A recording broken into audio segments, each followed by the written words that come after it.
What? Sucks. Good evening and welcome to WorldWideChels presents Uncle Jesters BBQ. We're just hanging with a few of my friends here. Of course, we have the king of Chelsea media, or self-proclaimed, I should say self-proclaimed in front of that. Put it in quotes, maybe drip it with some barbecue sauce and feed it to the ants. My guy Carlito, what's going on? I mean, self-proclaimed my ass. It was bestowed upon me by the people, and the people have spoken. The powerless have given power to this motherfucker. The people have Did spoken. you Kevin Spacey some people? No, not really. Allegedly. Not really. No, not even literally. All right. The powerless have given me the power. I am a man of the people. I am the king of Chelsea media. I'm doing well. I'm a little apprehensive, though. I've been talking with Bria and Trinath off screen for a couple of days now. Lots of stuff happening. Lots of ins and outs, Maud. A lot of what have yous. And I got to say, maybe the whole no news means that something's about to happen. But I'm having a really hard time with this Caicedo thing. I really am. But keep it moving. What do you got? Well, I just think you need to take a deep breath, in and out. Let the weight of the force flow through you. I'm not fucking Yoda, dude. What do you want me to tell you? I mean, do or do not. There is no try, J-Rod. Hey, I don't, people can be apprehensive. They can be nervous. They can be angry. They can be whatever the hell they want to be. Sure. I'm just going to be me. And that's calm, cool, and collected. First of all, I've been watching a little baller named Andre Santos on the team. Mm-hmm. So my ass ain't even worried about Caicedo. Yeah. I'll tell you straight up. If you told me I had to start the season with a pivot of Andre Santos and Enzo, not saying who we'd have behind them as backups, I'm going, let's go. I'm not throwing a fit. I'm not throwing my toys out of the sandbox and saying I'm going home. I'd be fine with that because he's proven to me that he's at a level that I can trust him in the Premier League. So we got a beautiful panel of 4 other people. We'll start with the lady. How you doing, Bree? Good. I can't figure out the controls. Well, you're not doing that well then. Maybe it's a banger start to the session here, guys. Maybe I should have had some of that alcohol we were talking about backstage. Yeah, well, don't worry. I'm 3 shots ahead of you. Okay. I'm good. I'm good. As far as being a little apprehensive, my positivity comes and goes. Every time I see a match, I feel more positive. Of course, no news. Hopefully it's good news. But I don't think that it's any coincidence that we have now heard Pochettino speak up at least twice that I can remember, maybe 3 times, being very clear that he needs experience and reinforcements in midfield, especially. And then we start seeing stories about Caicedo and Lavia. I don't think that's gonna go anywhere, but it's no coincidence that we're seeing these stories come out. So we'll see. I'll hold my judgment. My brother down under, Matty, what's going on, buddy? Yes, I'm here. I bought the shrimp today for Jester to put on the barbie. We're gonna have a good cooking session today, and I'm telling you, I'm on Jester's, man. I'm saying what Jester's saying. Calmer. Yeah. No need to worry. I mean, who the hell is playing with some tinfoil or something, man? That's water. It's water. It's water. Turn the tab down. It's a bit too loud. But all I'm saying, Caicedo is coming, man. Don't worry. Yeah. Caicedo is coming. Don't worry. Calmer. As the viewers start to trickle in, as Casually FC finishes up, but we'll be on for a while, so we'll keep this trend going. Trinath, the man with the most DMs in history. How you doing, buddy? Tired, man. Tired of these Brightons. Because, I mean, you just got into Europe for the first time in a gazillion years, and Yeah. the audacity they have, the balls they have, man. I'm glad that they weren't in Europe for like 10, 20 years. Oh, I can't hear their stupidity. I don't want to. Yeah, KJ, do you think the lady doth protest too much? And by the lady, I mean De Zerbi. I mean, this motherfucker This motherfucker is talking a whole lot. He's talking like he's got Jose's cabinet. This motherfucker's got nothing. But he is certainly strutting around like he's got a 10-inch dick. And I just don't appreciate it. I don't appreciate his attitude. I don't appreciate that he speaks on other players that don't belong to him, that don't work for Brighton, that aren't getting paid by the Seagulls. I mean, am I alone in this hatred of this jabroni? Because he is walking around pocket watching and talking all sorts of shit. Yeah, crowd, I never did my intro. So let me tell you one thing. This guy is lying. He's not the king of Chelsea media. I don't know who told him that, but no one has ever slid in his DM and said, you are the king of Chelsea media. He's a natural born liar. A big NBL. A big one. It's 1:30 in the morning. This guy's cussing me before we go live. I've got a football tournament. My ass is tired, but I'm happy to be here. And you know what? That's called slavery, Brighton. That's called slavery. You ever watched 12 Years a Slave? That's what I thought. So who's deserving? That's what I gotta say. Okay. But you know what? We'll get Caicedo. We'll get Caicedo. I think the price is gonna be low. There's no way they can keep him against his will, especially at that price tag. It's unrealistic. What do you think it's gonna be? I think Brighton's probably going to settle. I don't think it'll be the complete 100 million, even if it is. I think we might do the installment plan. We have to. A player like him is not worth that much, and Caicedo has the option to either boycott and just not play if he really wants to leave that bad, or he can hand in a transfer request. So literally the ball is in his court. He can decide whether or not he wants to join us. But from the player side, if he is just verbally speaking out but not doing anything, then it just goes to show you that he values playing time more than anything. So if he wants to leave, he'll leave. So we'll start. This is just our main topic, Jared, because you and I know the person I'm about to talk about. Everybody does. He's the most notorious player empowerment, anti-team guy in the history of American sports. He goes by the name of James Harden. And James Harden, one year in particular, when he was trying to get out of Houston, and every year it's kind of iffy whether or not he goes to too many strip clubs in the offseason, whether he drinks too much with the baby in the offseason, eats too many crepes in France in the offseason. And he decided to come into extraordinary bad shape. But the reality was that he actually wore a fat suit to his first couple games to Houston to manufacture his way out of Houston to go to Brooklyn. And he, the next day, he gets traded to Brooklyn and he looks 30 pounds lighter. And Jared, what I'm saying is that I think it's time for Caicedo to give Harden a call and give the fat suit a try. It's time to get the fuck out of Brighton. And it's time to manufacture your way out. Yeah, I think you're at the push. I think I've said a while back, I thought it would be 80 plus 10 would be the number it would settle on. There's going to be a final bid, apparently, for what that means. I don't know, if that's just glory holing. That's a good word, glory holing. Huh. Is it? I think that's very family appropriate. So,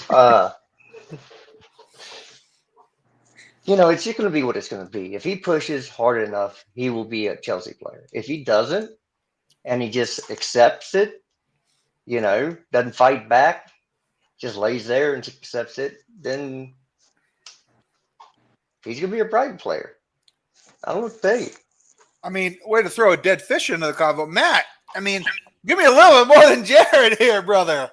No, I'm telling you guys, don't worry. Is it really calm. that cut and dry, Jared and Matt? Jared and Matt. Well, but the thing is, Jared's right. Jess is right. He's saying if he wants to come to Chelsea, if he wants to push to Chelsea, he has to start, pushing himself out. Don't go to training, whatever. Be a bit ruthless. But if you're talking on the price side, I think we'll end up paying 85 plus 10. I think at the moment we're trying to negotiate our way and our value, but I think end up we might have to kind of suck up to them and kind of give them what they really want. They want about 100, but if you kind of just go under maybe at 95, 90-ish, You can get it around there. I did not end up selling him, man. This is Brighton I'm talking about. Yeah, this is not this European big club. I'm sick of these Brighton fans, like Sinraf was saying. They've been pissing me off too. They're a small club. They just get their players. They make them talent. They sell them. They're none of this big shit. Yeah, we are the big bros. They're like little bros. They're not even in the family tree, right? We're like the big bro, and they're just there, right? They're just there. They're nothing. So They if we sleep put the out back money in the down, shed. we'll get them. Yeah, put them back somewhere, man. They're like a second distant cousins that don't bathe or something. Yeah, not like even the part of the third, and they're like Amish people. Like they're like no one. Like you don't hear from them anymore. They don't. Wow. You don't hear 'em. Jared, you know what they are? They're Randy Quaid's family in Christmas Vacation. The ones Yes. that sleep in the RV that have the shitters full. That's Yes. Brighton. They weren't let in the house. Now They're not that movie I've housebroken. seen. Yeah, It's the rescue dog that's not housebroken yet. yeah, they're Don't the let them in the house. stinky second cousins. But that's what I'm saying. But the thing, end of the day, is if you pay the money, obviously you get him. But we want to try to go our way. We've always done it even with Enzo. We've done it every single transfer. You're not just going to pay up what they want. You're going to try to get it your way. And I think we're trying to get it as much as we can our way. If it comes to end of August and we're not still getting him, then I think we end up baiting going into what they want. And no, I think he still comes, guys. This is a need. This is a new era. This is Poch era. This is a need. If the board's serious, if the team's serious, they'll get him. And I think they are very serious. The other thing, and Bree, Sharnath, I mean, you guys go right ahead, but we've done such an extraordinary job accumulating capital. You know what I mean, Matt? Like the amount of sales we've done, no team has ever done this amount of players gone in this short of time, which is essentially 8 weeks. Amount of shit players as well, man. Don't forget. Oh, and shit players that were almost unsellable assets. Almost unsellable, and we got rid of them. We're about to get rid of Lakaka as well. But with all this capital we're accumulating, and we've covered our asses for last year's fiscal year for FFP, we're good financially. We don't have to worry about more exposés from Liam Toomey at The Athletic talking about is Chelsea proper fucked with their finances. We're not. We're good. So I just feel like now is the time to look. We've done all the hard work. We've done all the dirty work. Man, time a little splash, a little cash. A little cash. I'm with Matt. I think at the end of the day, we'll end up getting it done for 85 and 10. It's more than Chelsea want to pay, but on paper, Chelsea fans are going to say it's 85. We'll say it's closer to the fee that we wanted at 80. And then Brighton, of course, can say, well, it's 95. It's almost 100. You guys gave in. So I think that way would end up being, I think both parties would be happy with that. Sharnath, I'm always thinking about this in terms of who wins.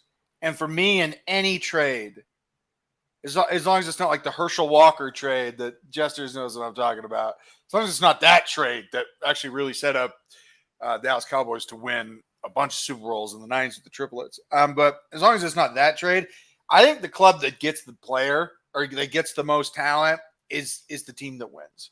That win any trade, in any buy, in any acquisition, it's the club that gets the best player is the club that wins. Now, Sharnath, maybe I'm wrong, but in this case, maybe the price is immaterial. I think Chelsea just wants to keep it under 100. But if we get the player, Brighton loses because they won't replace him. So let's get one thing straight, right? First and foremost, this is the same thing which happened with Enzo saga, where the Benfica was dragging their heels and we were trying to force the deal. And in the end, we got our player. And look what happened after that. Enzo was the player of, many people say I'm wrong, but Enzo was the player of that season. And this season, we are behind Caicedo. I have few alternatives in mind, but if we could get Caicedo, we are going to be a top contender. And to add to that, I just wanted to add one line.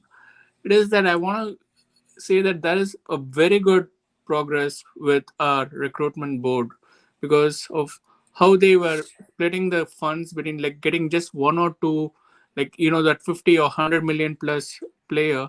And the rest of them are 15, 5, 10 million player. When have we last done that in Roman era? I don't remember that. That's a huge success for us. Well, it's a good point. I think part of it is that Marina would always hold and stand pat for even an extra 3 or 4 million. Whereas we're saying okay, 17.9 million pounds for Kalidou Koulibaly instead of 25. Okay, we don't fucking care because we also incorporate how much money he makes per week, and we're good with it. Keep it moving. But the only one, Jared, that I feel as though Chelsea's going to dig their heels in on is Conor Gallagher. I don't think that they're going to sell him for a penny less than 50 million pounds. Now, KJ, is he worth that? No. But I think Chelsea is real sick of all these peripheral clubs getting the exact price what they want, which is always an inflated price. Declan Rice, 106 million pounds. Get the fuck out of here with that bullshit. But I think Chelsea's going to be like, no, fuck you. Young English guy. Apparently people think he's good, on the up and up, plays for Southgate. No, we want 50 million, KJ. And I don't think they're going to relent on that because no one else seems to relent with us. Yeah, I actually think Conor Gallagher is going to be the player that the club actually settles on. And that's purely because he's got Premier experience, but he's not exactly a senior player as of yet. He hasn't been I guess truly utilized in a way where we can justify a bigger price tag.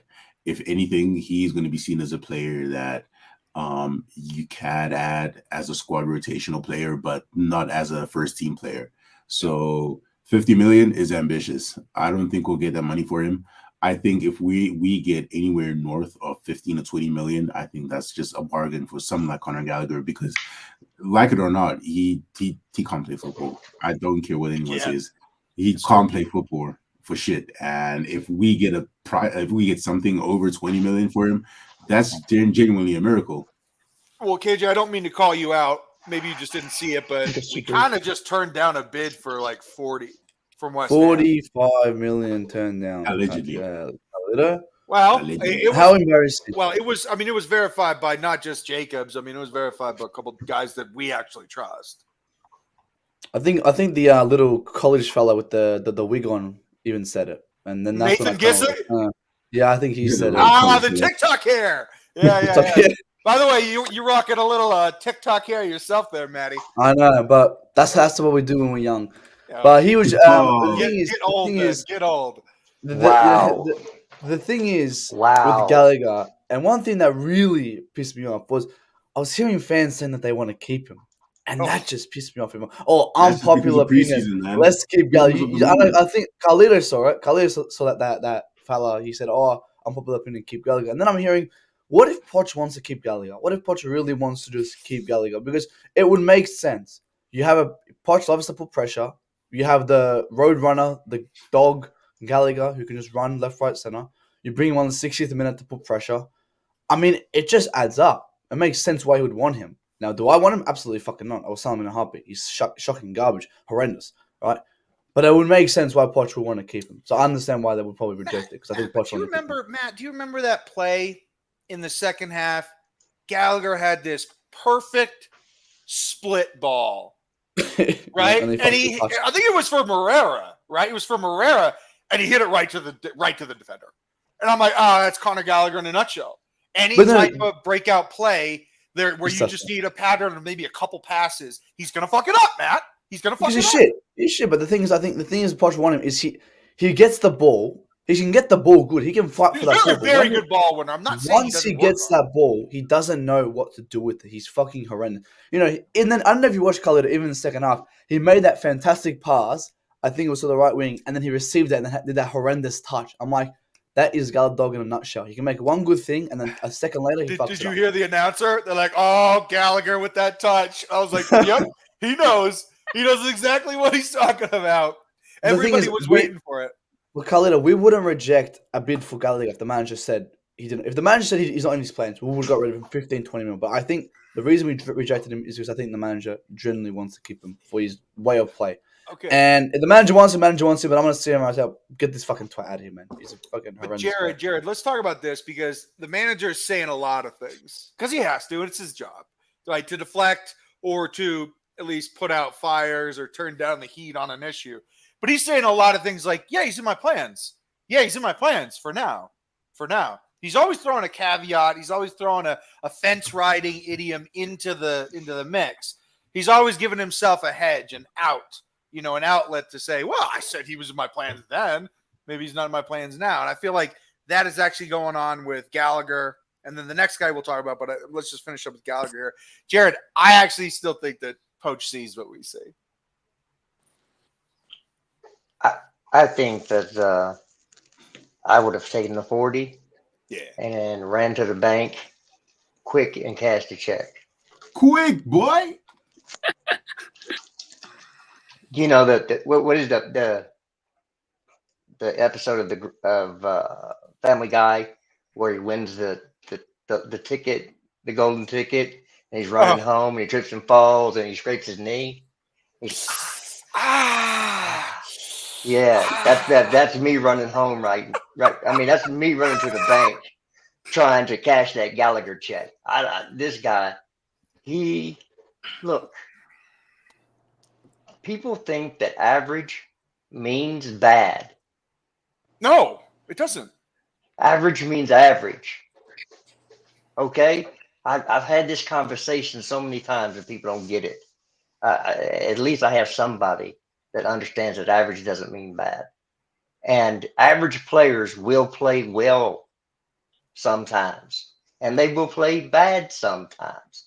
But most of the time, it's just damn average. Okay?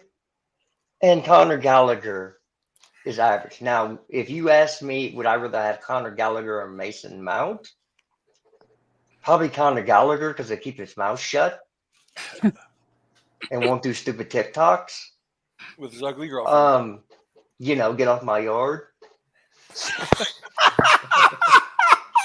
what I'm talking about. Get a little grumpy today, grumpy old man. Breezy. Are we still waiting for that Conor Gallagher bid that's going to make us say yes? God, I wish. I've never seen a more frustrating football player in my life. Yeah. I've been pretty judgmental of him last season, and I'm trying to come in with an open mind, a clean slate. It looks like he's put in a lot of work in the offseason. He looks stronger. He says all the right things. It's clear that this kid is dedicated to Chelsea, and he wants to make it work. But it doesn't seem like the level of technicality it's just not there. But watching him do, one really great play, and then 2 seconds later, like you said, with that pass, his touch is off, or he finds a way to muck it up. It's so frustrating. But he is good for a goal occasionally, and he scored some real screamers. So I think with Conor Gallagher, if that bid doesn't come in this season, I'm okay with the lack of experience we have in midfield. I can't believe I'm going to say this. If that bid doesn't come this season, then I would look to hold on to him if Pochettino has a plan for him. And the reason I say that is sometimes us fans, we see these substitutions and we think, oh God, Gallagher, what's he going to do? But sometimes he has the right kind of chaos that when it's introduced into a match, it's like a breath of fresh air, because he just I feel like maybe he confuses everyone around him. Maybe even the opposition. They're trying to figure out what this guy is doing, and it opens up a lane for us. But because he doesn't know what to do himself. Right. Because he's doing unnatural movements. Like, look, we'll talk about a chaotic player. I watched last night. This is actually before his injury. I considered him to be a top 3 best left wing in the world. And he was amazing in the Euros. They won the Euros. His name's Rico Chiesa. Okay, he plays left wing for Juventus. Yeah, he's a chaotic player. He rarely loses the ball. Like that guy's got such appropriate chaos to his game. He is an incredible dribbler, and he fucks with anybody that's trying to defend him. But he's so incredible that it's all contained chaos. Conor Gallagher, it's all like reactive. There's nothing proactive about his movements, his decision, his passing, his diction on the field, his foot diction. Like it's all reaction. There's nothing preemptive or proactive about any of his decision making. It's all, I received the ball, and then I'm going to figure out what I'm going to do with it. Then I look at Andre Santos, who maybe lost the ball 1 time in 3 games, rarely makes a bad pass. is completely unfazed. He's almost boring. Yeah. But so is Rodri. So is Sergio Busquets. Those are boring players. That's the job. That's the position. You're literally supposed to keep it moving and not lose the ball. And Gallagher is playing right next to that motherfucker. And I'm like, oh my God. The juxtaposition. The juxtaposition, KJ. Woof. Yo, I Great don't want to be that vocab guy, but I mean, there is a reason why managers, especially coaches that just come in like the guy straight away, because he does actually have reactive qualities in his game. Whether or not he's good at using them is obviously on the other end of the spectrum. He can't pick out a pass. He can't dribble. Sometimes he struggles to just take a shot in general because his decision making is so slow. He doesn't know whether to thread the ball forward or just to go on goal. Yeah. But the fact of the matter is he's always there, and that's just because he's a high energetic player, and that's why managers like him. They like players that are able to be in those positions that senior players can't get into, and that's why I think managers just like starting him in general, because they want that bit of energy that they can't get out of your more veteran players. But because he's not a polished player and he's the basic traits aren't there, that's why he's such an eyesore. But I think to fully discredit him is a false narrative, because there are traits that coaches look at him and they say, cool, I want to start him because he's young and he's interjected. No, that's fair. But I would retort with there's just a threshold, like a patience threshold. Like with me, I would never have a player like that. All my teams are possession-oriented teams. Like if you can't pass, like I'll even use a slow player. I'll use a non-athletic player. I don't give a fuck. As long as he can keep the ball, I'm good with it. Conor, like you can't rely on him to keep the ball, bro. It's just one of those things. Like I can't do anything with a player like this because I don't see a purpose. Yeah, same here. I wouldn't trust him anywhere near any Dude, team. KJ, there's 10 minutes left. We're down 2-1. We need to keep the ball and get a fucking goal to really turn the tides here. And then this guy gets the ball and he could lose it at any time. 100%. Okay, what's going on here? Srinath is making the noises. No, I'm not. Yes, he is. Someone was doing that, Mike. His little bubble is bursting every single time one of those crackle things is going on. Srinath, what are you doing? I'm holding my breath for the past 5 minutes, so give me a break. No, I You think would it's be the dead. connection with your mic. Oh, no. My mic? Carlito. No, I'll tell you right now, he Carlito. has to be. The main job of a midfielder when you receive the ball is to secure the ball. Absolutely. If this guy can't do the first basic principle of a midfielder, how's he going to play on a top level team? I'm actually like, as Jess said, he's an average player. People go, oh, if he's so bad, why is he in a top level? Well, no, he in regards to the top level, he's bang average. Right? In regards to me, who doesn't play top level, of course he's clearer than me. But as a top level, this guy's a bang average player. Man, this is his job. I mean, come on, that's not fair. That's his job, exactly. I was having someone arguing on Twitter that. Yeah. And I said to him, they can be shit and play at a high level. Like Mason Mount, Kai Havertz, these guys are generally shit. They lack basic principles. Same as Gallagher. These guys lack basic principles of professional football. Amateur football, yeah, they're great. But professional football, they lack basic elements. It's fucking horrendous for me to see. So get rid of him, man. All right, Srinath. Take Sterling with him. Oh, boy. Srinath, final word on Gallagher. And we're going to go to the topic that me and Jared and I'm sure KJ really want to talk about. This one's going to be spicy. For Gallagher, if Pochettino has a plan, I would go with Pochettino, but I don't want another episode of Callum Hudson-Odoi, where we rejected a 75 mil bid only to fight for 8 million bid with Fulham right now.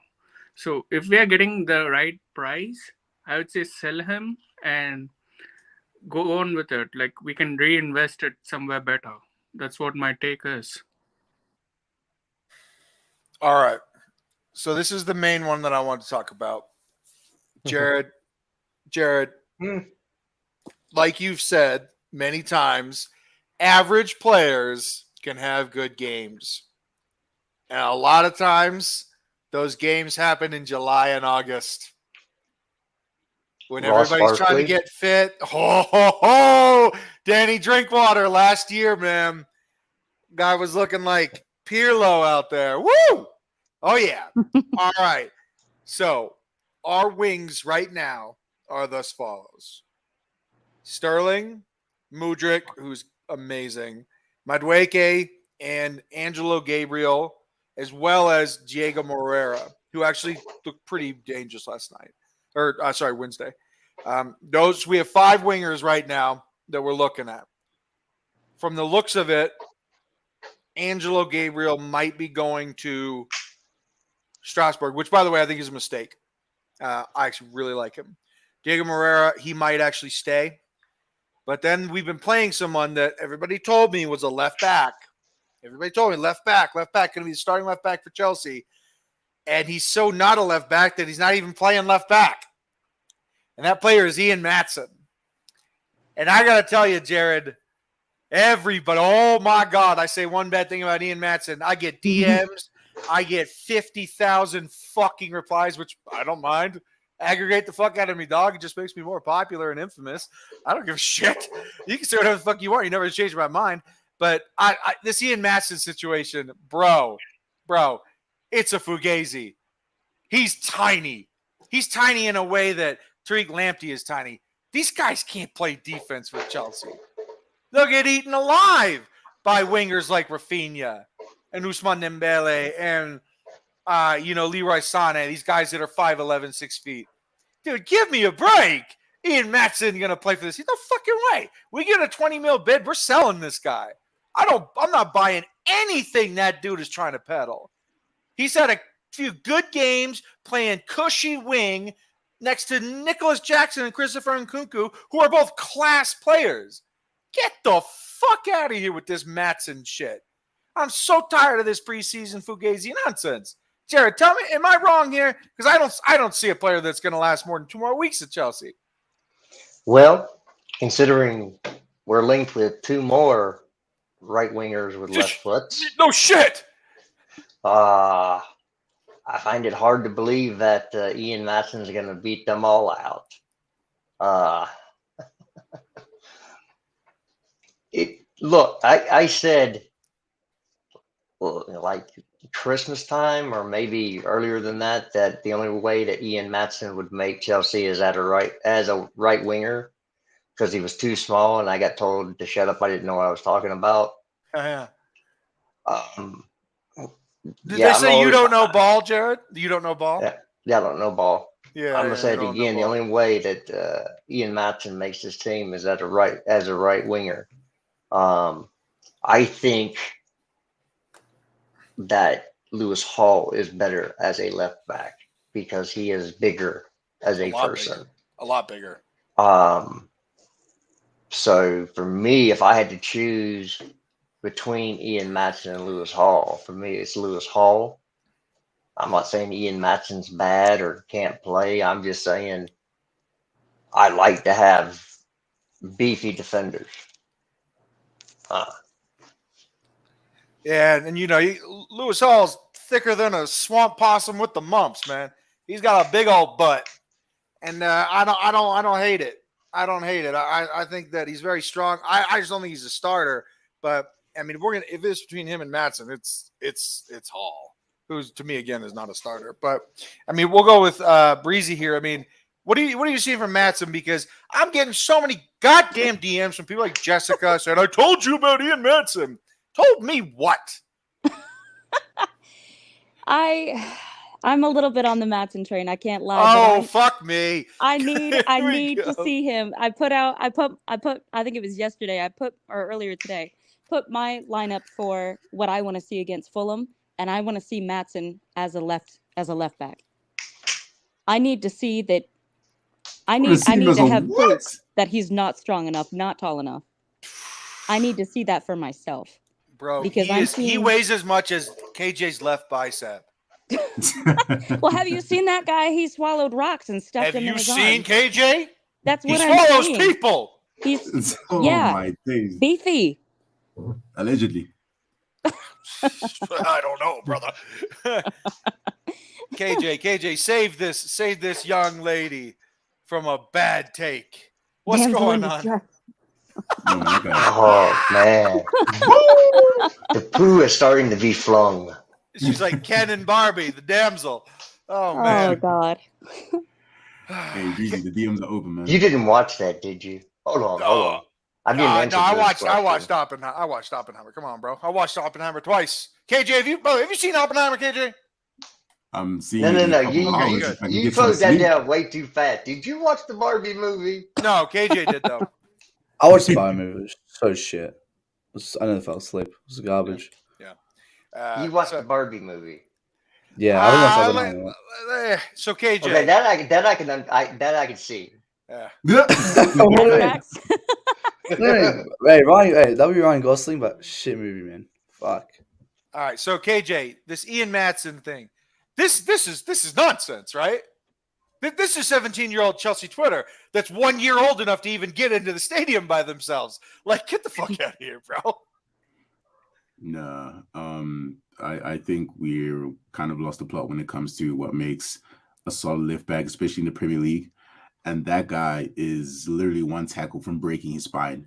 He'll be paralyzed against the attackers we currently are facing in the league. Imagine Haaland running down the left versus Ian Maatsen. What's he going to do for us?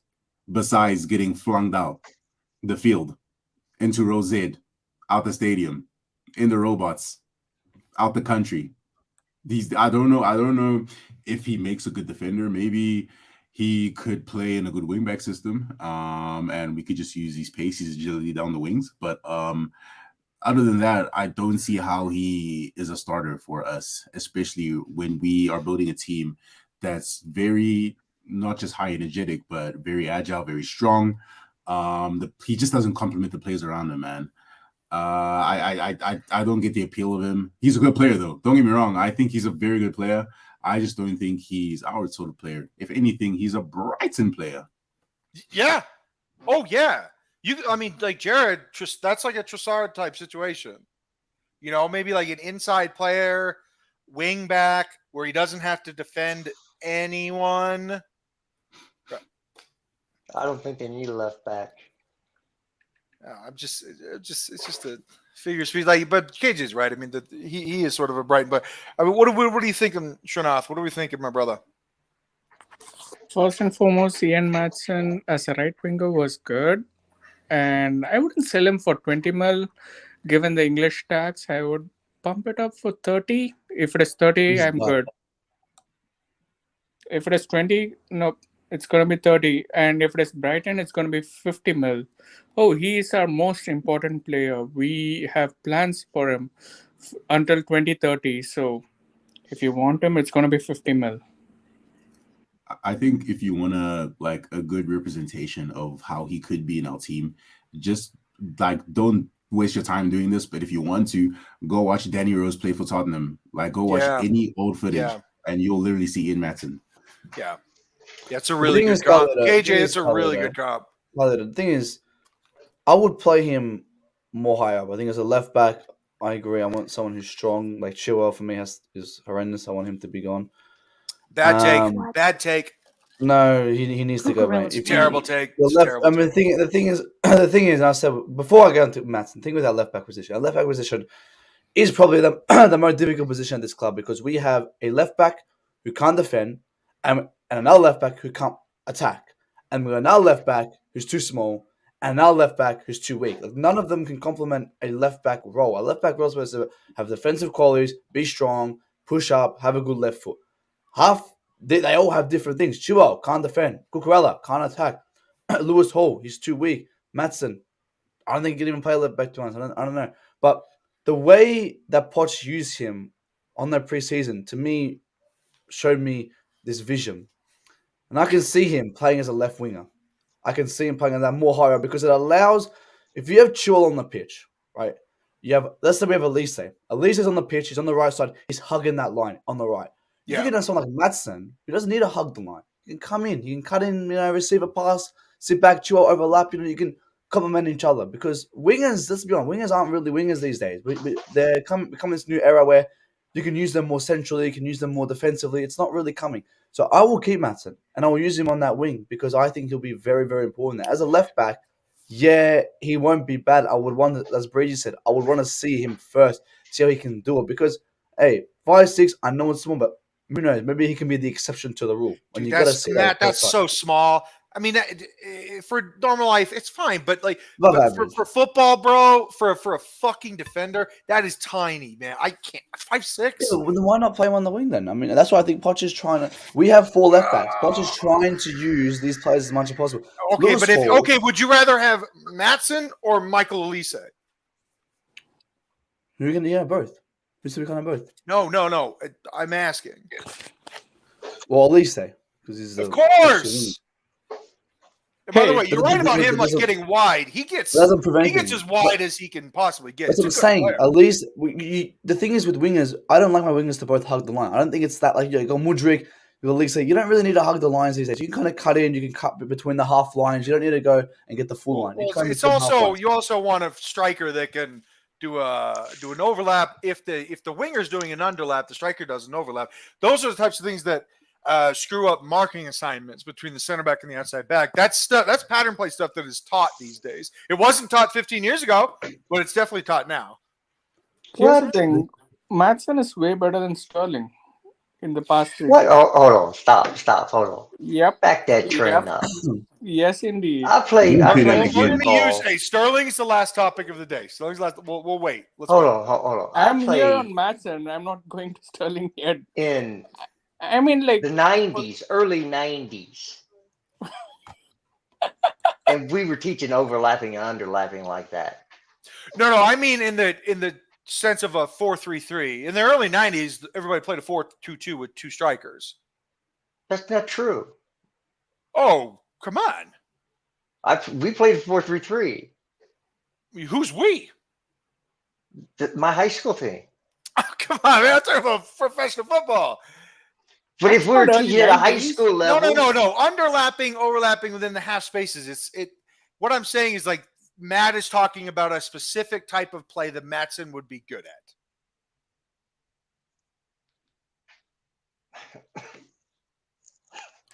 Keep Maatsen. That's all I'm saying. Keep Maatsen. Man. Okay, I don't but think- I Jared, don't think but it's what I'm fun. talking about is talking about a striker that can go outside and that can go inside and then it can check to the ball. The Harry Kanes, the Nkunkus, those strikers didn't used to exist. okay. Oh no! But if I'm wrong, please say I'm wrong. I know I'm not, but go ahead. No. I'm just saying it's not a conversation worth having. If you No. think You're you- saying we that should- the overlap and underlap are new. I said that they're new prospects. No.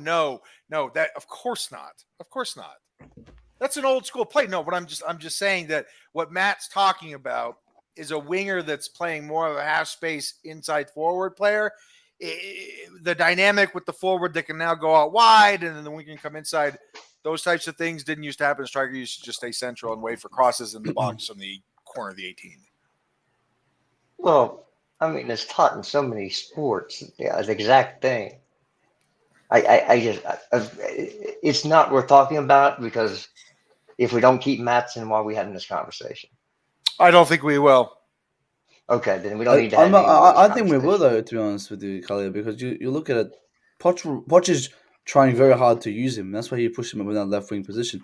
If a big comes from him, if there is a 45-50, I think maybe we might get rid of him. But What? I think That's not happening. Did you say 45 to 50 for Ian Maatsen? that's how much that should be coming in for. Not 20. I wouldn't say 20. I think For a personally he was one. championship He player? was. He's a championship player. Are we talking Well, about candy yeah. bars? He's 21. He's young. I would get him. I wouldn't say it's 20 mil. 22. I'll say it's a bit more. He's 21. Thing is, I would keep him. I wouldn't even bother selling him because I would use him in that left wing position because I think it's a good role he would use. I think Poch wants him. We only need again, 2 wingers in each We spot. need 2 wingers, and we have 2 wingers for the left wing. I wish we could bin off. So you're gonna have 3, Colin. Buddy, Yeah, I wish we're not getting rid of Sterling because we can't. Oh, if we Maybe next season. if Saudi is watching, Sterling. I please think don't. Saudi is watching, and that's why they don't want him. Sterling. He even sounds like treasure. Yo, dude, I'm just all saying. the owls are saying, we're good. We're good. Sterling for me is just a player who's just I don't know, man. We'll keep. Are we gonna talk about him now? Or we're gonna talk about him later. Let's talk about him later because that is, oh It's a boy, big A topic. big that topic. is I see his little face 325,000 there a next week. to me. I don't want to see his face next to me. KJ, turn your camera on, maybe. KJ, yeah, man. You need to shut up, man. All right, Come so on, rep like a Reese James or something. all right, bro. Talking about James Harden and everything. Srinath, we got another James Harden, but it's again going to be to our benefit. We got some kudos for Kudus action going on. Homie's faking an injury. He is absolutely faking an injury. Trying to manufacture this move to Chelsea. What are we thinking here? A little ACM action because this is where I say Gallagher's going. Because if you bring in kudos for Kudus, I could see Gallagher getting the fuck out of here. Well, let's rest. What? Huh? I think he's been kidnapped. He said, let's rest it, and they actually started resting. Oh, no. He was waiting for this one. I'm back. Sorry. Oh. yeah. Sorry, my bad. That's what happens when you buy Canadian, Srinath. What's up? Yeah, I was saying that first, let's park the corner debate. I don't want to get into it since we finished that. But Kudus, the granola bar, I'd love to have it in Chelsea. The for granola 2 bar. reasons. Yeah, there is a Kudos granola bar for. He's right. people who are not He's aware. right. Yeah, I know. Kudos bar. Yeah, I know what he's talking Yep. about. Our Yeah. our Ghanaian. And here's the thing. We are hitting two birds in one stone. First, our attacking midfield and the attackers are going to be like ripping the teams apart. And second thing, Brighton can suck it. Oops. Wow, that was just violent. Kudos. He's a candy, and he's a future Chelsea player. How about that? What do we think, Nat? Kudos. I've never watched this guy play. I've no idea anything about him. I think if he comes, he comes. So, Wow. what do we think, Jared? Yeah, I think that Arsenal's also there on this kid. Mhm. I can call people kids because I'm old. Ha ha. But he's good. Very quick. Very flashy with the ball. So I think that it's an ACM. But for me, if you're gonna buy him, you wouldn't buy Olise as well. I don't get buying both of them. I think it's going to be a one or the other. I think it really depends on what we need. Just to build off of what Jesters is saying here, I think we have enough passers in this team. Mudryk, a very underrated part of Mudryk's game is his ability to pass. Oh, yeah. We've also got Madueke, who's very good at creating his own space, good at taking a player on, but he's not. He needs to work on his end product a little bit. So he's not necessarily a natural goal scorer. So do we need another player in a similar mold, or do we need another player that can chip in with goals? Because that's what you would get in Kudus versus what you'll get with Olise. Yeah, One is a Olise is more of creator. an assister. Right. One is an assister, a creator. The other is more of a goal scorer. What if we have both? Go ahead. What if we have both? Like if we sell Conor, we can have funds for both of them. Yeah, I mean, it's a good question because Angelo Gabriel, who again I want to keep, seems to be going to Strasbourg, right? So numbers wise, Jared, what do we say all the time, man? 2 players to every position, Man City model. It's not about being greedy. It's just about injury prone team. You always want a backup plan where there's 2 starters for one position. And I don't see a problem with both, Srinath. Not at all.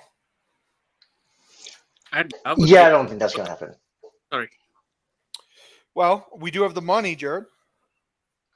It's not about the money. It's about, okay, let's count the wingers again. Right. Sterling, That's one. That's and one. Mudryk. That's two. Maatsen. Okay. That's not one. I'm not counting that one. Then you've got Madueke That's three. and Moreira. So is he staying? Well, he was told that he would be in the first team. Hmm. So I don't know if that means the first team or what. I Or would you we're rather gonna give- Olise or would you rather Moreira? Which one? I would Well, pick Elise. for me, I would rather have Kudus. Isn't he more of like Because- a attacking? Like, isn't he more like a 9? He's Or a false 9? left-footed player who can play as a 10 or as a winger. So he would cover both the 10 position and the winger position. So wouldn't he be a backup for Nkunku? Yes. And, yes, and then you could keep another midfielder. So you keep, if you got He's very Caicedo, you keep versatile. Andre Santos and maybe a Caicedo or Chukwemeka who could play deep and the 10 as well. Because you're talking about 23 players. Yeah. Is what they want. Well, he's very versatile. You can play him on the right. You can play him in the mid. So that's 2-in-1. But I don't know how he plays. Yeah, and what I'm saying, it's going to be one of the two. I don't think it's both. And we still need to fill in other spots as well. So remember that. No, but we have two of each spot, right? I'm falling short in the math. We have two in the left wing, two in the right wing, and center attacking midfield. We have Nkunku and Kudus. So that does well with the math. So why can't we have Olise and Kudus? Exactly. That's my math too. Sure enough, that's my math Oh, too, you baby. You can. I mean, I wouldn't say no to that. But again, would we? I want to stay on a budget. Where we need to fill in gaps, right? You still need to go and possibly maybe get another centre back. You still need to get another secondary keeper, right? You still need that. You still need to press pretty much maybe another striker. So are we going to fill in the gaps or the priority gaps where we kind of have players there? If We we already have have players two. there, we are. I mean, like, I don't look as much as I love Caicedo. I think he's going to go have a really good loan, which is great, right? But I don't think he's going to stay. Carney, it's up in the air, Jared. It's up in the air. I actually don't think he's played well, dude. I think Caicedo has more of a chance to stay than Carney. Yeah, see, At that's this the point. thing. But Didn't you play different expect positions, more, though. man? Didn't you expect more? No, but the difference is they play different positions. Caicedo is more of a DM. I'll play Carney in an Nkunku role as a 10. Yeah, but again, Carney's been given minutes and just keeps running into center backs. And he seems to do better when he's in a midfield 3, doing a similar role to what we used to see with like Ruben Loftus-Cheek. He's actually, he's better deeper than he is as a 10. He's better as what would be the Enzo position. Yeah. Problem is, you've got Andre Santos there. And I want beat him out. Not beating him out, bro. I want him to be the first midfielder off the bench. Oh yeah, he's so good. He can play either role in the 6, and this kid is it. I have never look. I don't care. It's my freaking show. I'm gonna go off on a tangent. Yeah. When I watch this kid pass, it's not just that he's making the right pass, but it's the way the ball falls. Yeah. It's perfect weight where you just don't have to do anything to settle it. And it's right where it should be, right when it needs to be. It's just, man, it's an art form watching him pass the ball. And he's got very good defensive qualities as well. He's tough, very good in the air. So for me, this kid is one to watch. Clip it, share it around the Twitter space. I don't care. Andre Santos is going to be a baller. KJ, are we wrong in this? Because Jared and I, like, he'll just text me or I'll text him during the day. Just be like, fucking Santos, man. And it really is, because you think about a player like him, right, Jared, where he's got like the Pirlo stuff, the elegance, the passing range, the touch, the beautiful sort of laissez-faire, devil-may-care attitude. But he's also so athletic, where it's like you have the skill of a slow player that's calm, but he's not slow and he's not unathletic. Like, he has both, and it's just it's so interesting to me to watch him play, KJ. I don't feel like we're overhyping this player. I mean, he went to the U20 World Cup. He was the best player by a mile. You're asking the wrong guy about one of the kids. I know, but I wanted this one to be an exception. Listen, honestly, he's got all the qualities you'd want in a young player, especially one that's coming up, because he has the ability to actually carry a team and hold a line as well, which is very impressive for a guy his age. My only issue is the simple fact that he has no experience to carry a line in the Premier League, which is why I've never been on the Andre Santos train. So if y'all want to rate him, that's fine, but I don't rate one of the kids. Yeah, see, the thing is, I just think he's going to get integrated slowly into the rest of the team. You know, sort of like a freshman orientation, where over time he might steal a start every once in a while if Enzo's injured, or if Caicedo, I don't know. Isn't that what we always do with the youth, and then we don't integrate them properly? Isn't that our biggest problem at the club? Yeah, but isn't this a pathway where everybody understands that he's going to be a sub, but it's a really good sub? No, fair enough. I don't know. Jared and I just talk about it all the time. I just think he's great. For me, obviously he stays. Someone's asking Angelo Gabriel going on loan. Sure enough. I mean, what do you think about this player? What have you seen? And is this a mistake? Is this part of the plan? Because every time I see this player is going to go out on loan, I always think, oh, we're going to buy somebody. I mean, I might be sounding like I'm overhyping this, but when I saw him glide, it reminded me of Hazard, the way he glided. It's like seeing Hazard in play. Like, that's how he glided, and his pass, his movement, everything was like he was pro attack. Like, rather than just sending it back to the defender, he was pro attack. And this is the kid who needs minutes. Like, week in, week out, he has to be there in the first team to hone his skills. I would say at least a season of loan would benefit him. But if we are in dire stress where we need a winger and we're still sending him out on loan, I would advise against that. Because we can provide him the required minutes over here, like have him in Carling Cup and FA Cup. But if we cannot guarantee that minutes, I would be glad to send him on loan, because this guy is here to stay. Yeah, maybe long-term project, 3 or 4 years from now, he becomes a player that maybe steals a spot from Madueke. Again, I see Mudryk and Madueke as 10-year players, whether they start or not. Lovely players. But I do think, Bree, that we are signing really nice players.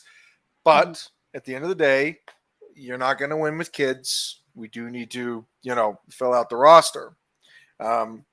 You have Wesley Fofana, who was going to be a starter on this team. Great player, huge investment in this young man. 8-year deal, $85 million transfer fee. Actually, I think it was even more than that. And he's out for the season. I actually don't think Reece James was sick. I think that Reece James stayed behind and helped him through his surgery. That's not me. So Paul thinks that that's actually what happened. I actually don't think Reece James was sick last week. I think he was staying with his friend. But you got that going on. And then all of a sudden, Marquinhos, the captain of PSG, all he says is, I don't know about Mbappe. I don't want to talk about it. And all of a sudden, he's up for sale, and PSG thinks that he disrespected the team. Well, shit, if you want to sell your 29-year-old captain who plays with Thiago Silva, I think we're prepared to do something. Only issue with Marquinhos is he's on a deal through 2028, just like Chala Butt Cheeks. What's the word, Bree? What's the word? Last I saw, Marquinhos was in negotiations to go to Saudi. At 29? Fuck. I think he's definitely. Well, Mane just went.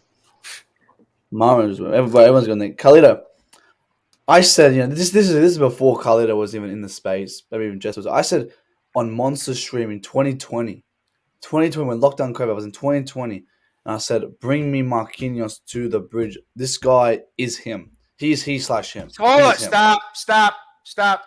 If you're gonna be on my stream, you can say whatever you want. You cannot fucking say that phrase.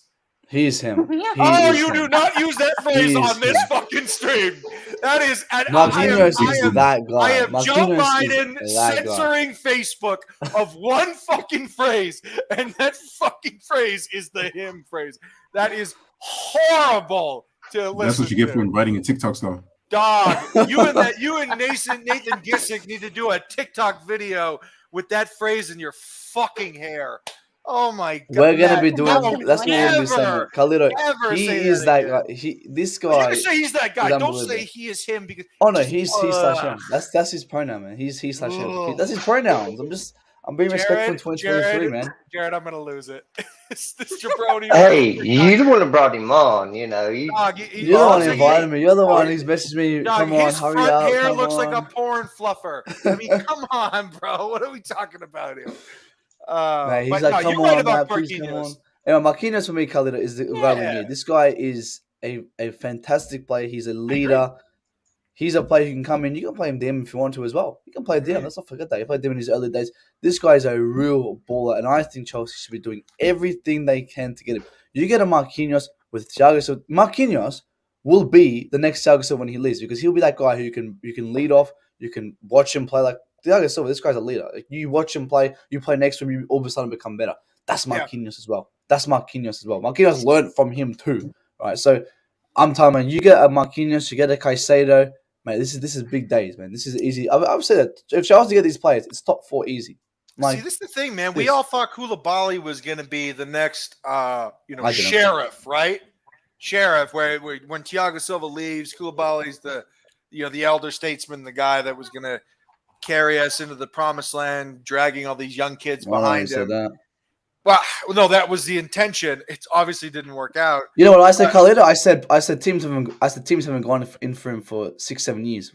Why are we going in for him Here's the now? thing. Because I think that there is an avenue there. Didn't he play for Poach? Who? Marquinhos. Yes. Yeah. Okay, I mean, like that and PSG has made him persona non grata for a nothing comment.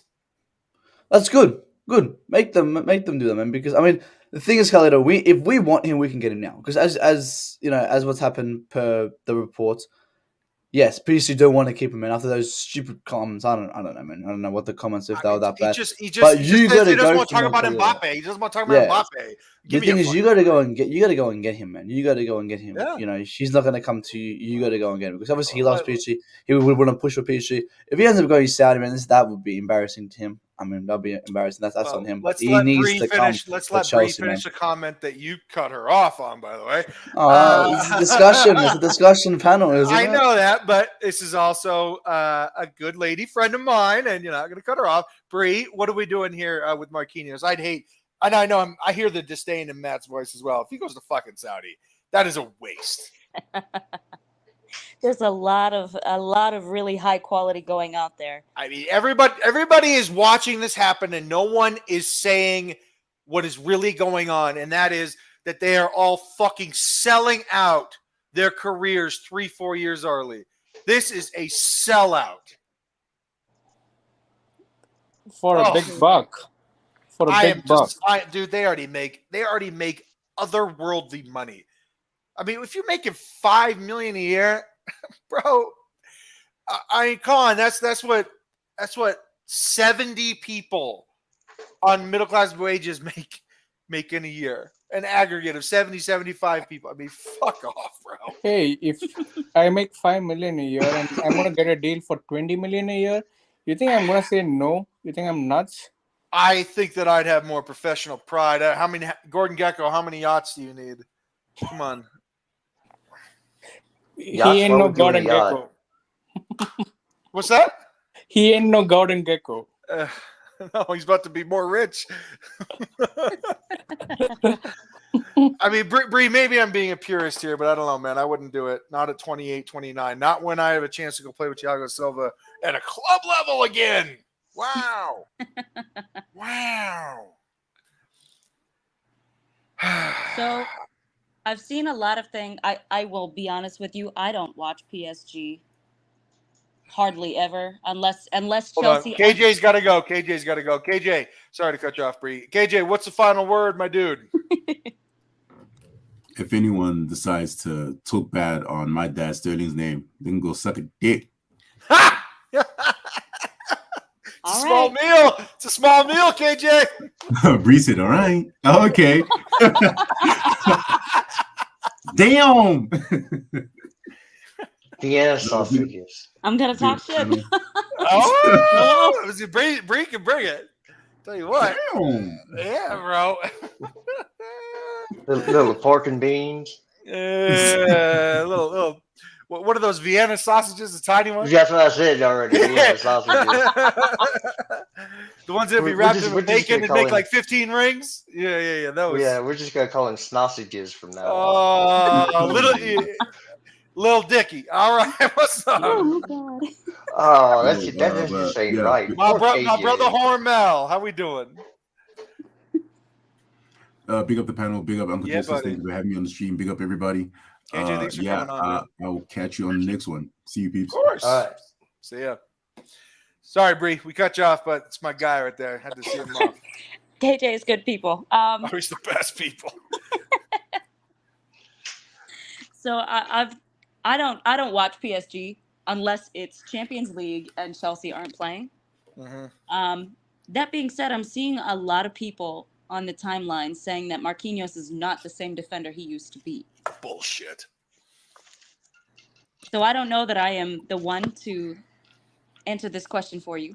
See, Jared is, because I texted him this, I believe, either early this morning or late last night, saying Marquinhos is available. Go ahead, Jared.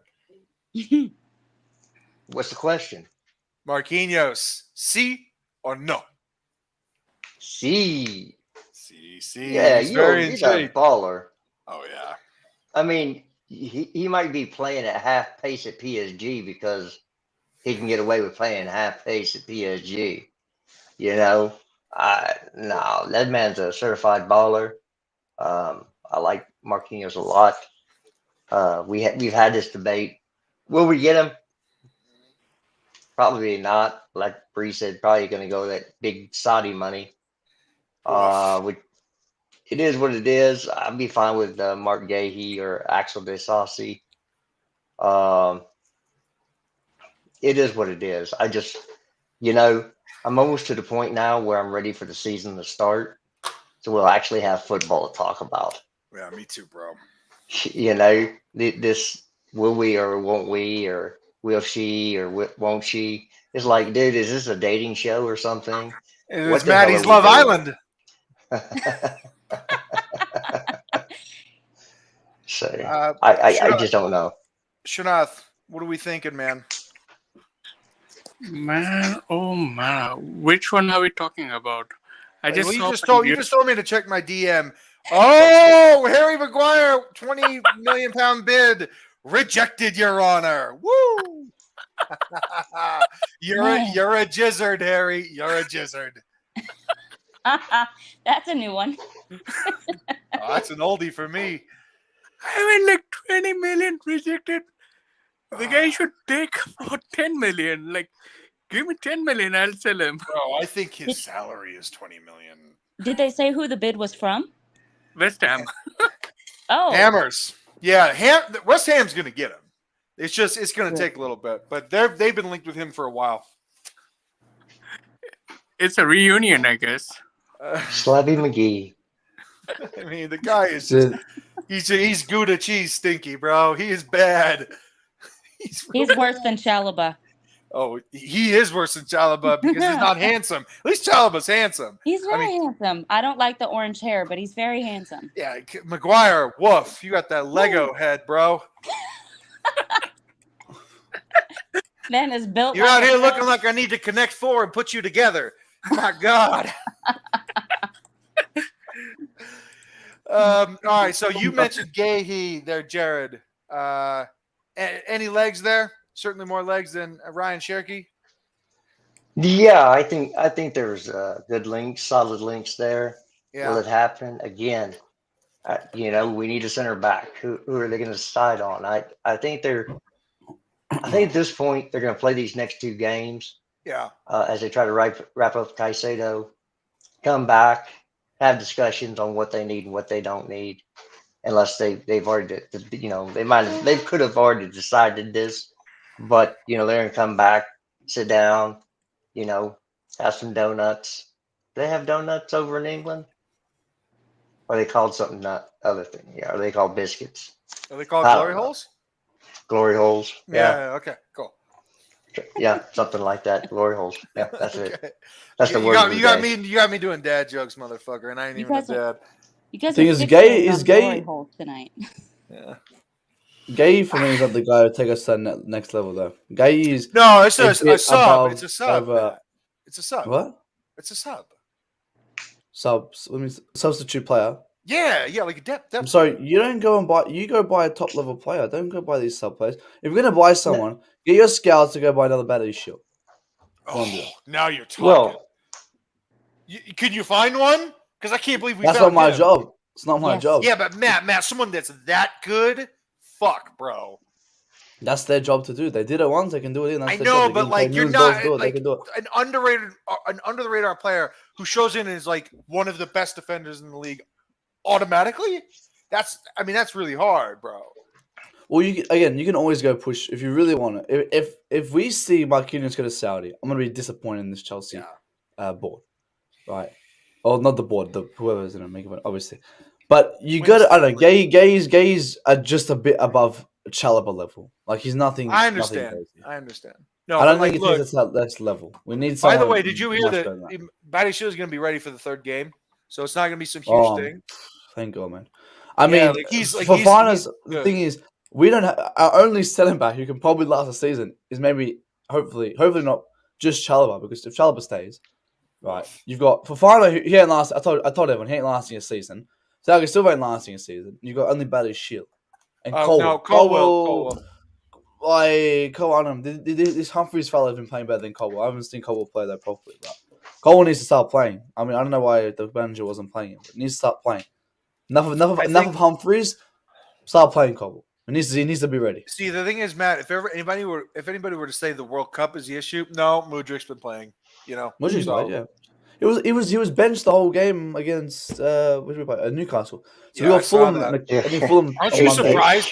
So here's the thing: was he benched because of his play against Brighton? What do you mean? Why? Because he was good, or Because he gave a penalty. Bro, Oh, I don't for think that. he was. I don't think he was good.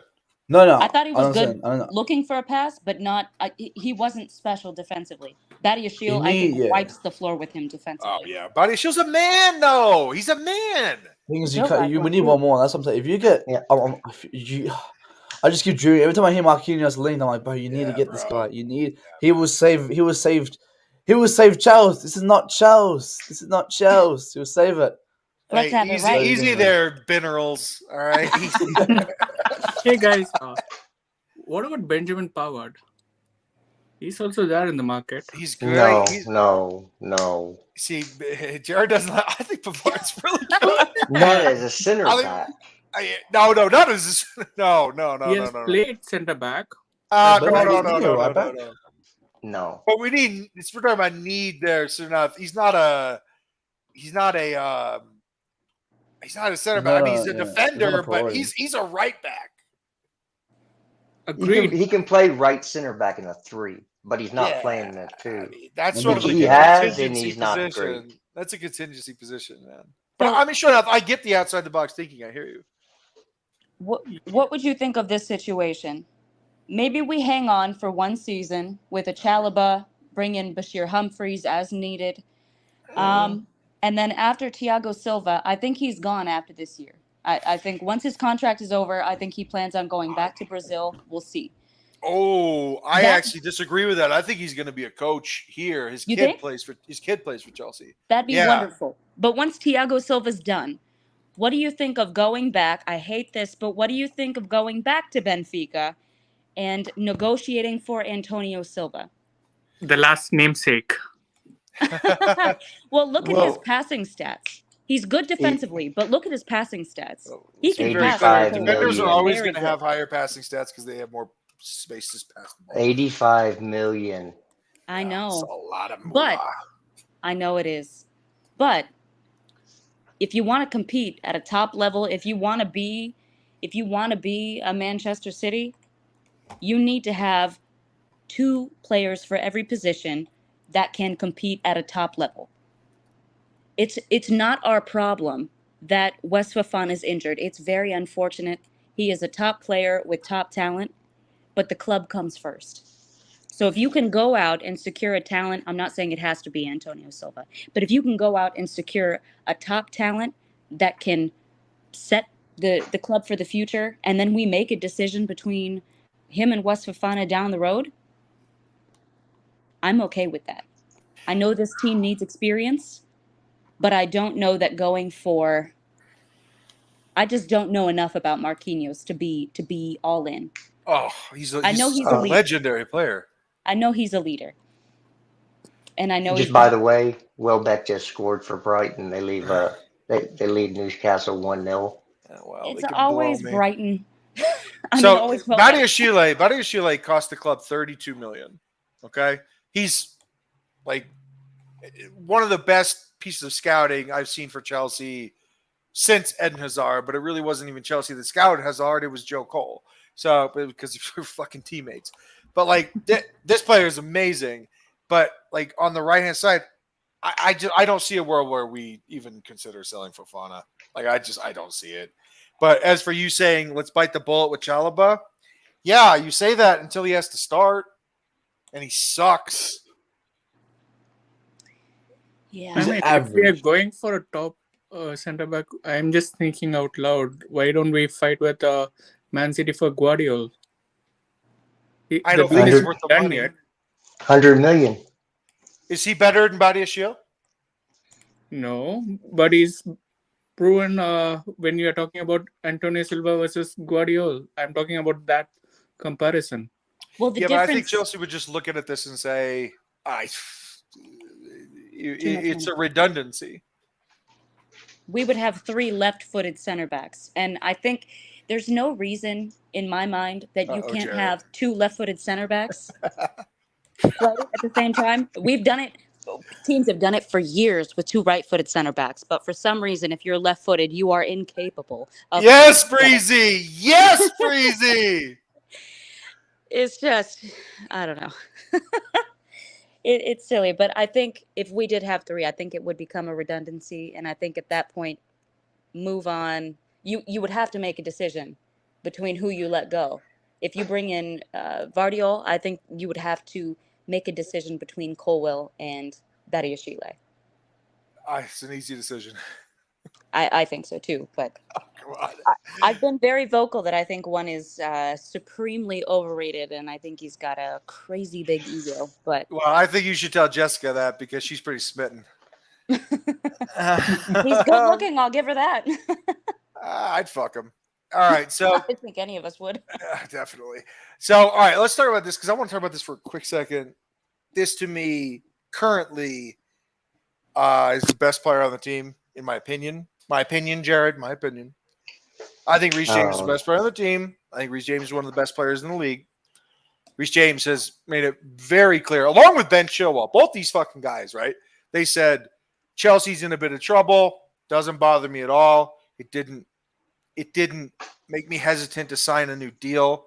I mean, Ben Chilwell was chased by Man City before he signed with Chelsea.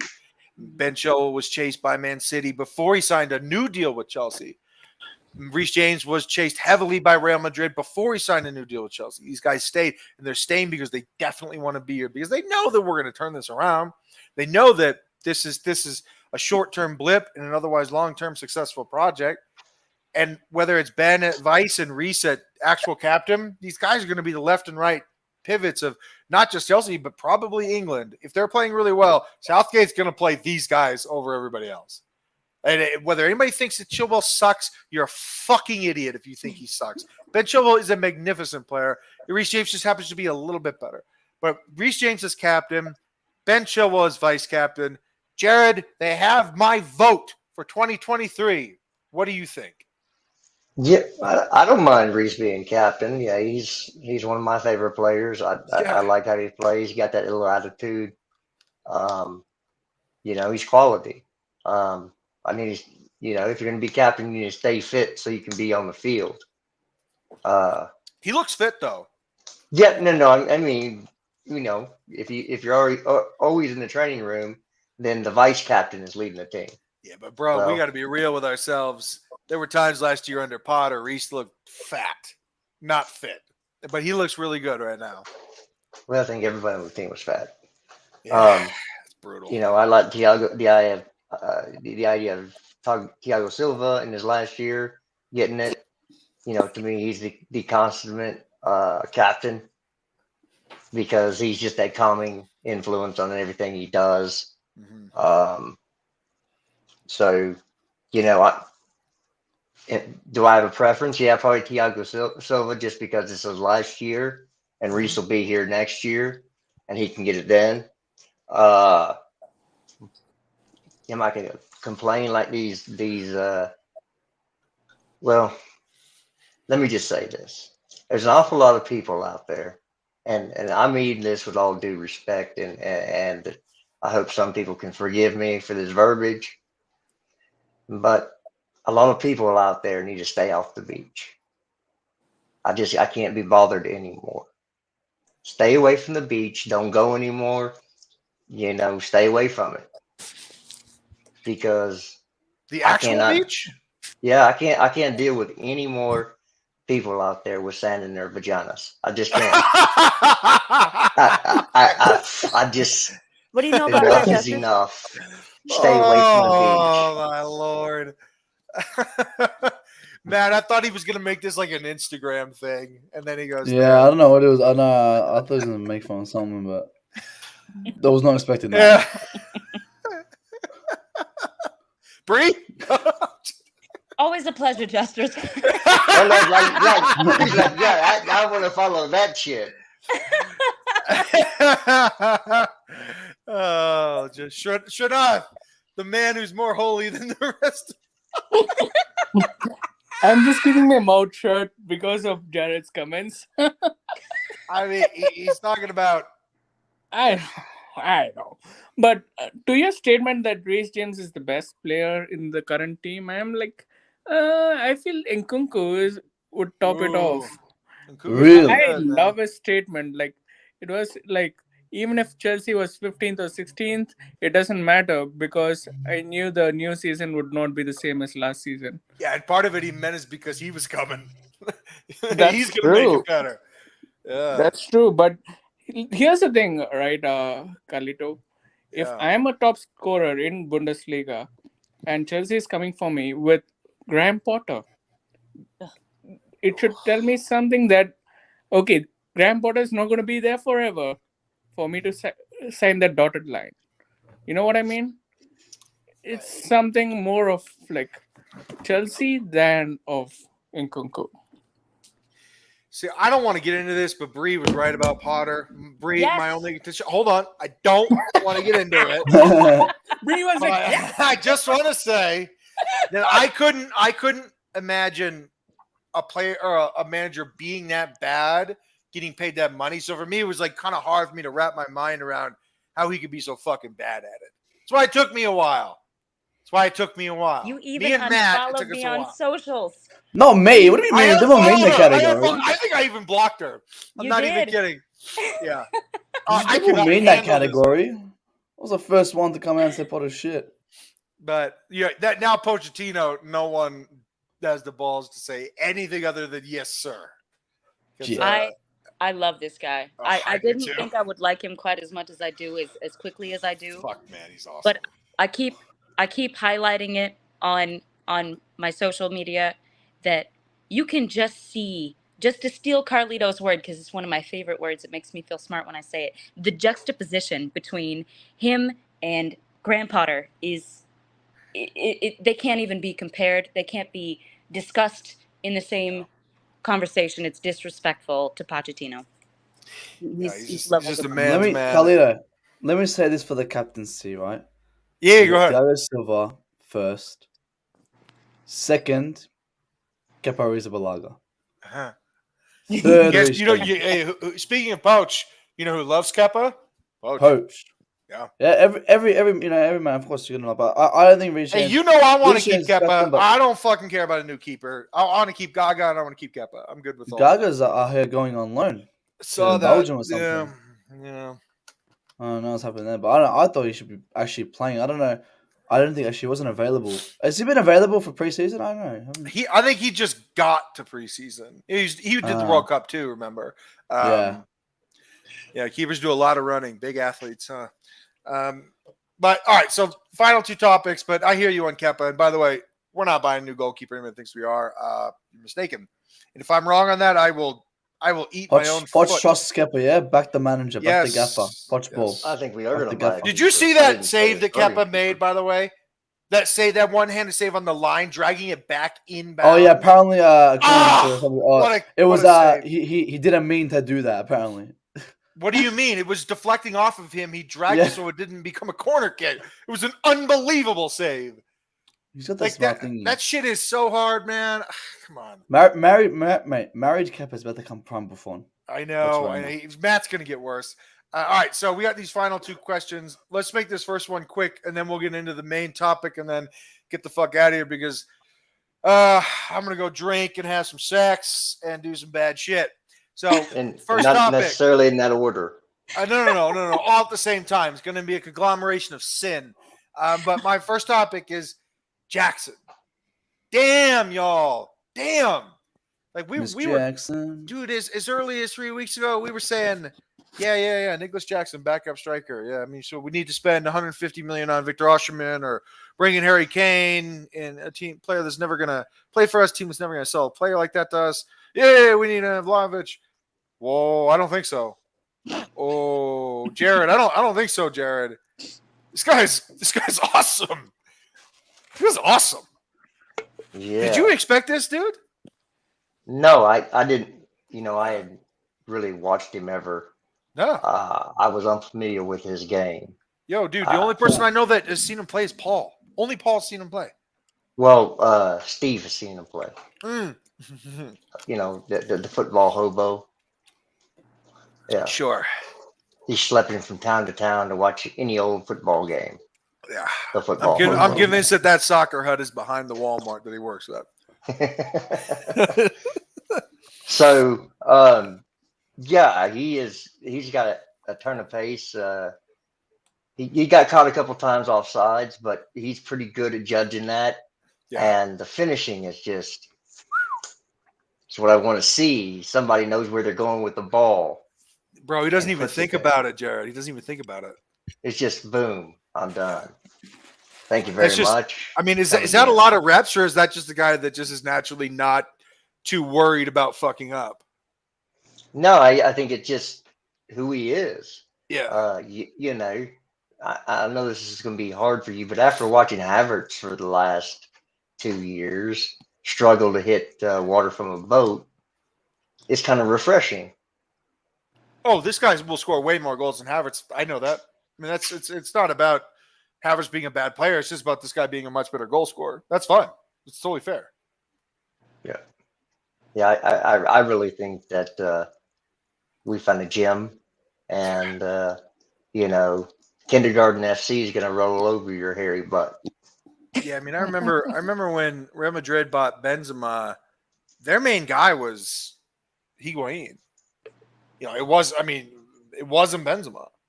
If everybody thought, oh, yeah, Higuain, he's going to stay here forever. He's going to stay here forever. And then they sell him. He's getting 25 goals a season playing with Ronaldo. Sergio Ramos, still young, long hair, great team.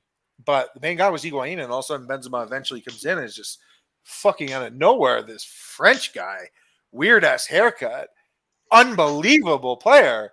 And, yeah, I mean, I just feel like it's the same thing as maybe he was just under-scouted.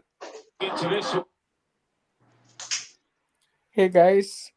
After you started with the Nico, I was like, I'm still revving up that that clip where he just schools the defender and Anthony Gordon and like goes for the corner. Oh, That was like that's a proper number 9. That's like the beast. Yeah. That Hulk squashing Loki. That's what it reminded me of. Yeah, he threw him out of the club like a drunken white woman. My God. Too many Cosmos, sweetie. Anthony Gordon, get the fuck out of the club, dog. He tossed him. That was amazing. He was a bouncer. Yeah. Just a bouncer tossing drunk ass people out of the club. Amazing. Oh my goodness, he is a baller. Trust me. Marquinhos is he/him, and Jackson is also he/him. This guy absolutely bodied Newcastle. He shows whatever. This is the first strike I've seen in years. I was watching this horrendous player, the German James Charles, Kai Havertz. This guy was horrendous. Right, say that again. 'Cause I don't think people caught that, what you just said. Well, the German James Charles. Yeah, okay. Okay. I've been saying that for like 3 years. I started the James I Charles. actually game know for what Havertz. that means, Matt. You know what I mean? Yeah, because he looks like him. It's him. Yeah, oh boy. I was Okay. I was the one who started that, by the way. I was the one who started calling James Charles first. But Oh, my we God. had to watch him for years, and that hurt my eyes to watch him. And now I've seen a striker who can kind and create for himself, Yeah. shoot for himself. Doesn't need someone to hold his hands. Doesn't need to do TikTok dances. He actually tells his teammates, "Give me the ball. Trust me. This that." Kai Havertz, fucking First What striker did I've he seen in say? years actually create What for did he himself. say to Maatsen? He goes, He "Trust yelled me. it. Trust He me. yelled Yeah, it. he Trust goes, me trust me. more. Pass me the ball." he said, I trust me fucking more. love that. I fucking love that. That's what you need. You play. It's just basic color. It's nothing special. Nothing like big words. No, It's he's just not like basic. some extraordinary player. He's just very effective. It's exactly. It's effective, and this team has shown me under Poch that basic football is best football. The football we play is very simple. It's nothing's crazy. yeah. Nothing. It's just 1-2 pass it off, tap it. It's smart football. It's nothing over the balls, tiki taka. It's just simple passing football, good positioning. And Jackson upholds that because this guy can find himself in positions and create for himself. He doesn't need someone to hold his hand. Just good, man. Yeah, he's a man's man. He's an old school player. Makes a lot of runs. Like Jared said, he's going to be offside sometimes. I don't care. No, he's making the runs, dude. Make the fucking Lukaku would just stand there picking his butt, and then you got Jackson just spinning off, making these runs. Said, "Give me the fucking ball. What are you doing? Do your job." I love it. When did you last see that, Carlito? When did you last see that? Diego Costa. Exactly. Bree, what are we thinking about our guy Jackson? I think I'm gonna have to hold the L. I was calling for Vlahovic, but I thought Pochettino could develop Vlahovic into what we're seeing from Jackson. Yeah, but Vlahovic was never going to be this fast. This guy has got top speed. He is so fast. He when you look at him, he doesn't look. He's not, he's not Conor Gallagher where he's like rippling with muscles. He's still he's got a slight frame, but you see that muscle definition in his legs. He's incredibly strong.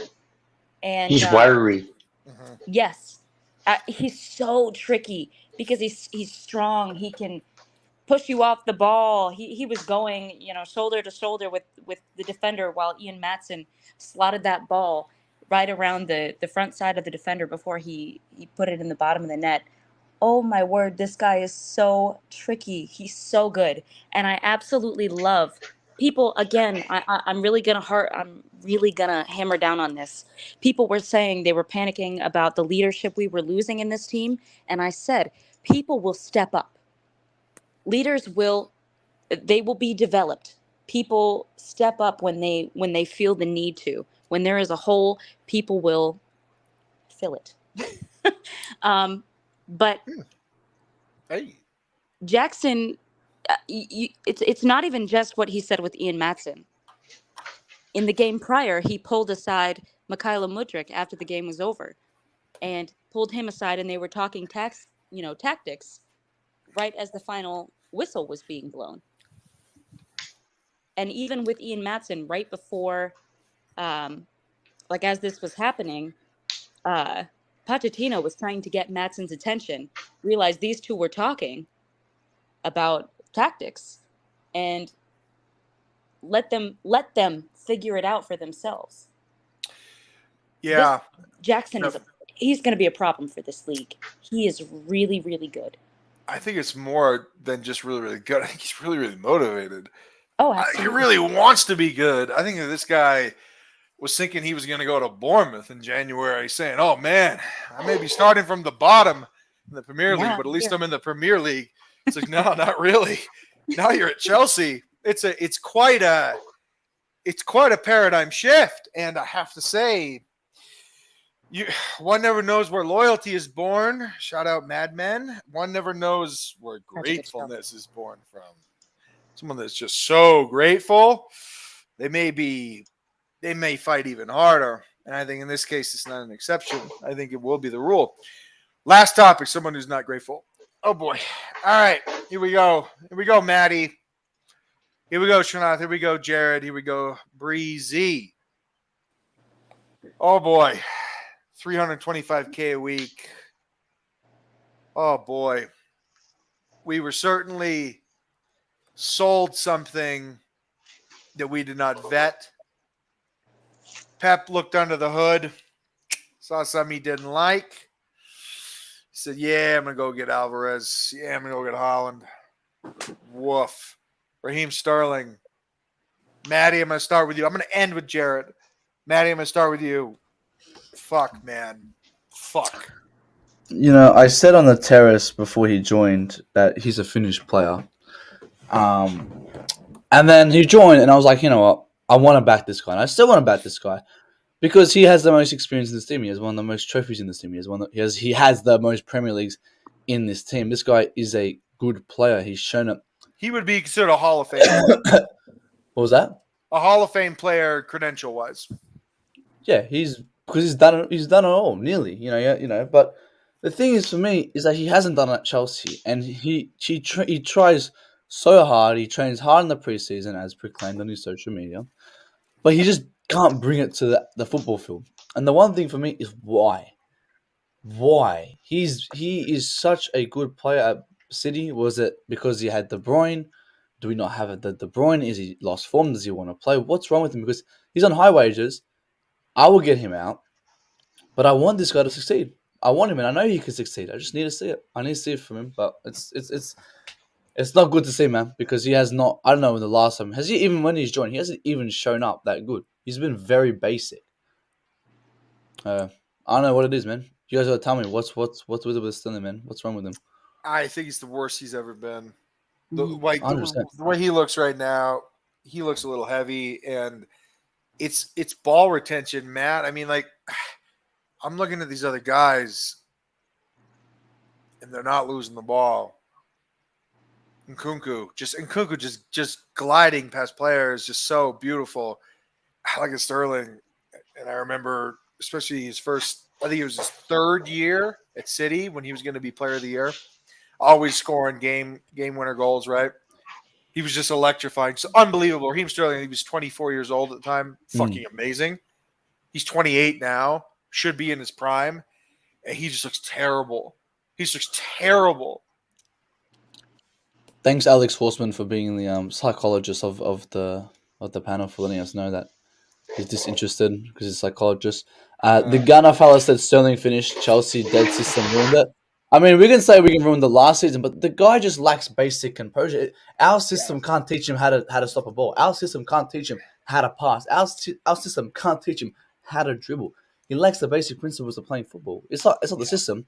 The system maybe lacks him positioning wise, but when he gets the ball, he loses it. And he goes down and he sticks his ass 6 meters in the air. It's like he always does the same thing.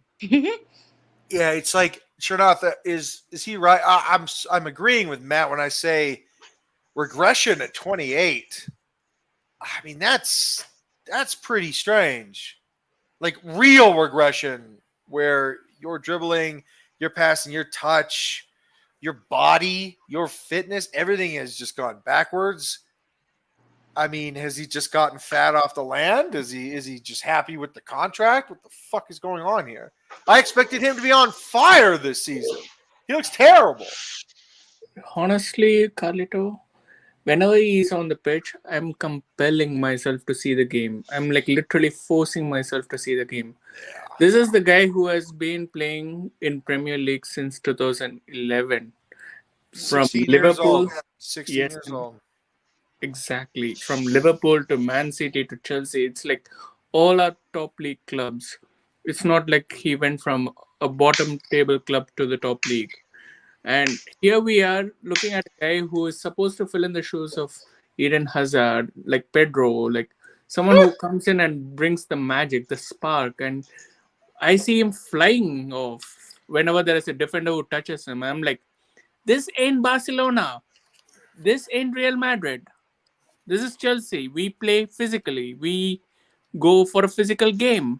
And whenever Raheem Sterling comes up, I'm like, can't we just change him off? Like, bring in Mudryk, bring in Angelo, like someone. I don't care even if he's a right-footed winger, just bring him in. He'd be better than Sterling.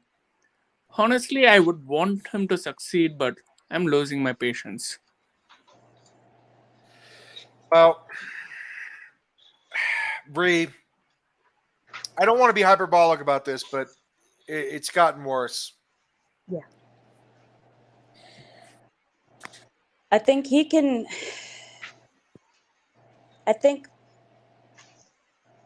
almost go up there with Lukaku as far as bad signings. And I don't mean Lukaku has had his incidents off the field that he can't be touched. He has been so disrespectful.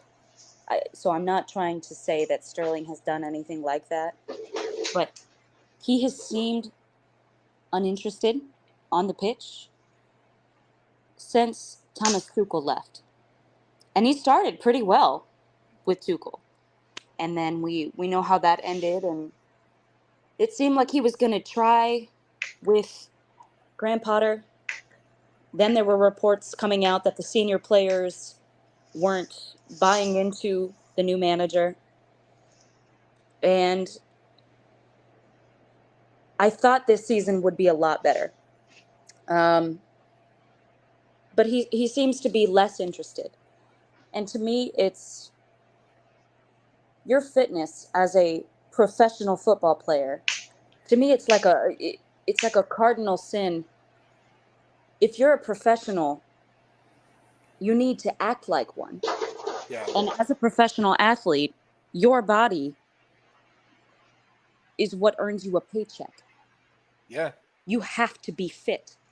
And if you are the only senior attacking member, you are the only one who has had experience winning at a high level at huge clubs in the Premier League and won, the biggest honors.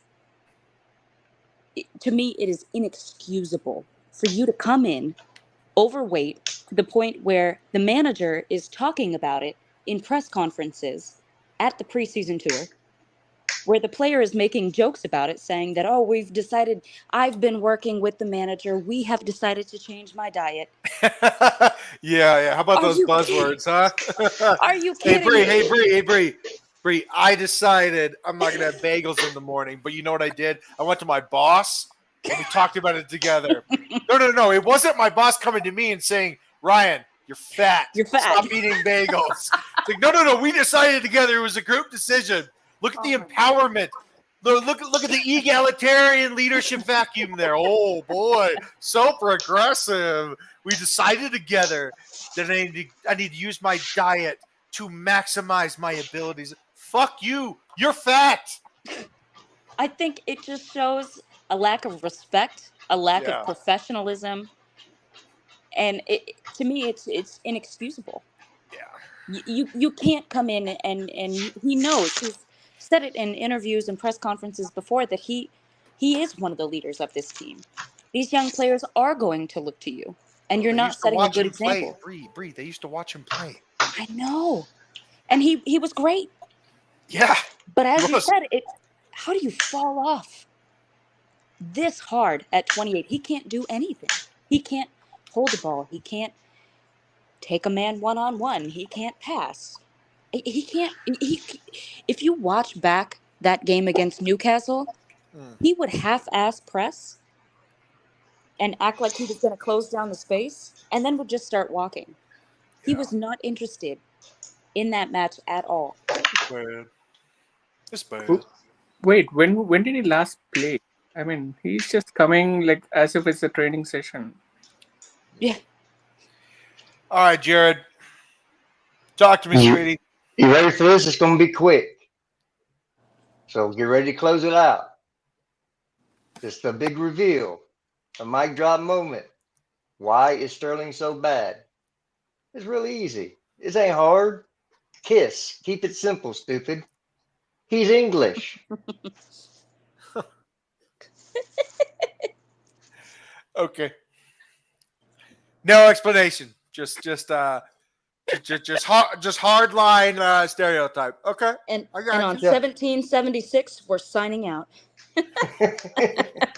America. America. That's right. Okay. Okay. Okay. My final thought is it's very simple. I think the Raheem Sterling is more like a 34-year-old.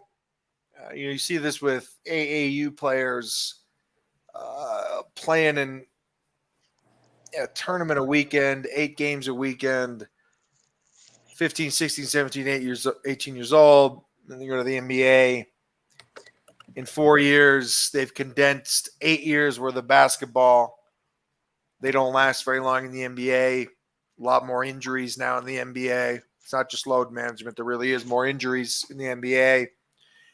And I feel as though Raheem Sterling is a good case study of someone that started playing in the most intense, physically demanding, ridiculously bad for you as a human being league. Because sports are not exactly good for you. Don't think that sports are good for you. They're not. They actually break your body down. I have no cartilage in my left knee. I have none. 0. So trust me, they're not actually good for your body. He's 28. He's really like 34. And I think that all those games and all those situations at such a young age, it has aged him. And we just bought a player at 27 that was really 32. And we didn't do the math. And it's because we rushed it. And I don't think that we're going to rush it again. I think that we're going to be very deliberate and we're going to be very vet-oriented and we're going to be very science-specific on who we want and why we want them. And if we don't like the price, we will negotiate until we do. Sterling is a case of a hasty regime that has learned their lesson. And I don't think we'll be doing that again. So, yeah, I think that he's cooked. I think that that body is a lot older than his birth certificate says. Not his fault. He's just had a really long career that is going on his 13th year as a professional, and he's 28. Do the math, man. Do the math. His body's cooked. He's toast. So that's all I have to say, Jared. You can close this out if you want with final thoughts, or you could just say, let's go. But thank you for everybody watching. We had a good time. All right. Well, glad you could join us tonight, but you got to go home because you can't stay here. Nah. Closing time.